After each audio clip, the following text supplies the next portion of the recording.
Hey everybody, it's Jason Blaha here, and today I thought I would chat with you guys a little bit about something that really hasn't been talked about enough in the industry lately, and that's this whole idea that you don't actually have to be anywhere near your maximum effective volume to see gains or to even see good gains. And I think that's the take home that needs to be understood here, and it's something that everyone has missed in all of these volume debates.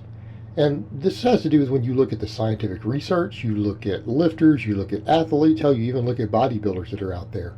No one, no one in the history of the world who is training correctly and hard and eating well and sleeping has ever had problems gaining muscle on moderate volumes. Okay? And I want to make that very clear.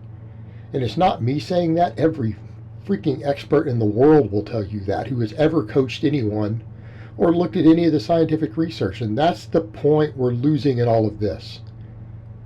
Okay? All of these debates about volume are, can you get the last 1 or 2 or 3 or 5% of your gains? That is what all of these debates and discussion are centered around. You know, do you need to cycle your volume and ramp up to your maximum recoverable volume over a mesocycle? You need to understand that doing all of that is chasing 1/4 of a pound of muscle per year. And hopefully people understand that context. We're debating as to if you just ran moderate volume and programmed it correctly versus taking stuff to that bleeding edge is, could you gain an extra 1/2 pound of muscle over the next year? Okay, that is what the debates are over. No reasonable expert is saying you can't gain on less than that. What do I mean? For example, let's say for your chest and triceps, the entirety of your chest and tricep training is that you came in and did 3 sets of bench, 3 sets of weighted dips, and 3 sets of skull crushers or some sort of tricep extension twice a week. Okay? By some people's standards at this point, that's really low volume. And we don't necessarily have to take it down to, really, really low reps like you see me doing here. Let's take it to 5s. Let's say you're in the 5 to 12 rep range, anywhere in that enormous rep range. All right? If you are using appropriate rest times and percentages of your max, and you are taking those sets within 1 to 2 reps of failure, not determined by what you think is muscle failure, but based upon, let's say, your maxes. That's one reason I say you need to know what your max lifts are on everything, because that doesn't lie. That doesn't lie. That will tell you how close you are to failure. It will tell you how many reps you have to get deep with a given weight to hit the upper threshold motor units, which is where we see muscle growth. All those endurance fibers don't actually grow. You can train them as much as you want, they're not going to grow very much. Only certain muscle fiber types are going to hypertrophy significantly, enough to where it's going to matter a great deal, to where you're talking about gaining several pounds of muscle from them. I'm not saying you can't gain a couple pounds of muscle over several years in your endurance fibers, okay? But it's not going to be 10 pounds or 15. It's not going to be anything like that. Let's come over to that point. That's why you need to know what you're working with, okay? Because if you're just RPEing it, and I've found this with my own clients many times, they might be working with their 15 rep max for sets of 10, and because it feels heavy, they're stopping with a weight that they could do 15 reps with. Well, you don't grow from that. You're not going to gain muscle unless you're doing it for a really, really explosive power, like speed work. You're not going to gain any muscle doing 5 sets of 10 with your 15 rep max. You're not going to gain anything. Best of luck to you. Back over to the point. Okay. Depending upon how you count each of those exercises as far as the primary movers go, that's like 6 sets for your pecs and 6 sets for your triceps. If you count the dips and the bench as half sets for triceps. I don't necessarily think you should. But if you do, because some experts will do it that way, that's 6 sets for each one twice a week. If those sets are hard, challenging set, there is no anecdotal or scientific scenario in which your pecs and triceps do not grow that week. All right? Let that sink in for a moment. Every scientific study that has looked at hypertrophy in novice, intermediate, and advanced lifters, and almost every coach who's ever trained anybody will tell you if the intensities and the workloads are high enough, you will absolutely and 100% chance gain muscle from what I just described in your pecs and triceps both. May not be optimal, may not be amazing gains, but it will be gains. The only way that is not going to happen is if your nutrition isn't good enough, right? Particularly muscles like bench-related muscles, they tend to be very, very responsive to calories. Hey, okay, maybe you're not eating enough, that could explain it. You're not sleeping enough, you're not resting enough, that could explain it. Got a major nutritional deficiency, that could explain it.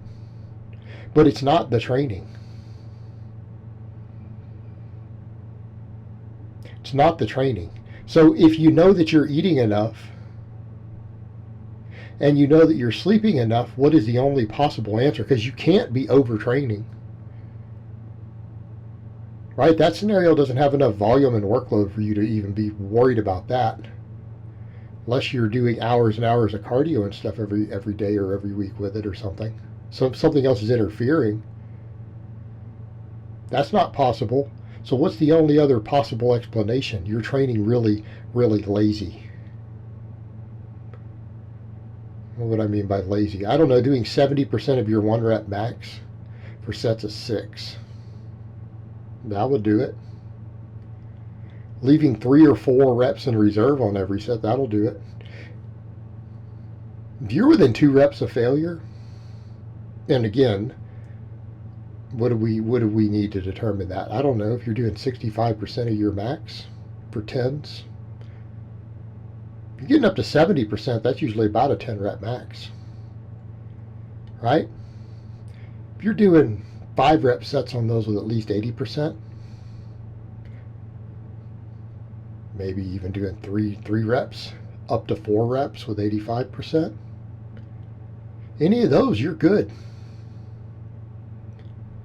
If you're lighter than that for those reps, that would explain it. Maybe you're taking really short breaks and you're not able to replicate. We know that's true also. We know that if rest times get cut down so low that you have to work with intensities that can't hit the upper threshold fibers effectively due to the total fatigue, and you're just running back on endurance fibers, it won't work. That's been studied, by the way. Right? That might do it. But in other words, you're just not training hard enough. Your intensity level relative to your reps is too low. In short, the only scenario in which that doesn't stimulate at least some muscle growth is you are training like a pussy. Okay? You're using weights that are just way too light for the rep range. You're not focused. You're not pushing hard enough. You're just not training hard enough. That is the only scenario in which that can occur on volumes in that range. And I understand that if your volumes are way too high, we can start seeing some problems, right? We know that occurs. But it doesn't occur anywhere near what I just described. So if someone says, well, that doesn't seem like enough to grow on, well, you're training like a pussy.